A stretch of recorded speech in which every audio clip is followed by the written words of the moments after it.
Bon, c'est du bon boulot. On a réussi à faire sauter tous les objectifs. Maintenant, place au codage.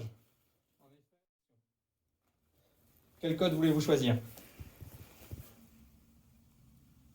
Bon, vous avez choisi le code Huffman. Je vais vous expliquer comment cela fonctionne. Donc le code Huffman, je le connais par un officier de la Navy, donc Monsieur Huffman, qui m'a expliqué. Et donc ça utilise la fréquence d'apparition des lettres du mot, et pas internationalement, comme nous avons avec le code César, avec le E, le A, le I. Là, c'est plus compliqué de le décoder si nous n'avons pas l'arbre binaire, ou le tableau binaire. Donc, je vais prendre un exemple. Je prends exemple Huffman.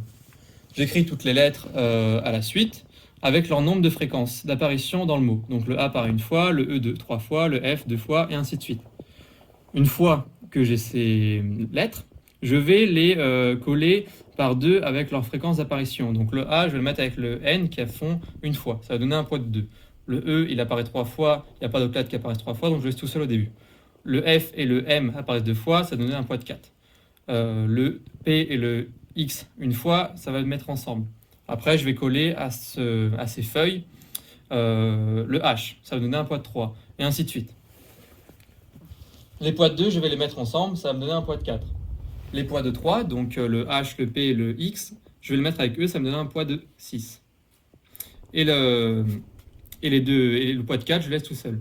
Donc le poids de 4, ensuite, je le remets ensemble, ça me donne un poids de 8. Et je laisse cette branche normale. À la fin, j'obtiens cela comme arbre. Donc maintenant, pour avoir notre code binaire de chaque lettre, on va partir du principe que si je vais vers la gauche, j'ai 1. Si je vais vers la droite, j'ai 0. Donc pour le A, je vais gauche, gauche, gauche, gauche. Donc c'est que des 1. Ça me donnait 1, 1, 1, 1. Si je veux le A, je prends 0 et 1. Donc 0, 1. Le F, 1, 0, 1. 1, 0, 1. Et ainsi de suite pour chaque lettre. L'avantage du code Huffman, c'est le poids. En effet, on voit que nous avons 10 lettres. Si une lettre était codée sur 8 bits, ça nous ferait 80 bits. Sauf que là, en utilisant les fréquences d'apparition, on voit que la place va être de 45 bits.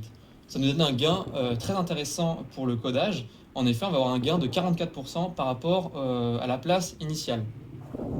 Ceci est très important parce que ça va nous permettre de coder plus vite et pour notre mission, d'envoyer le message plus rapidement.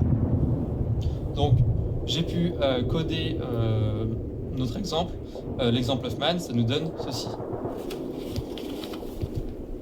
Maintenant, voilà le code, donc le mot à coder que j'ai déjà codé. Avec ce que je viens de vous expliquer, essayez de le décoder et dites-moi ce que c'est.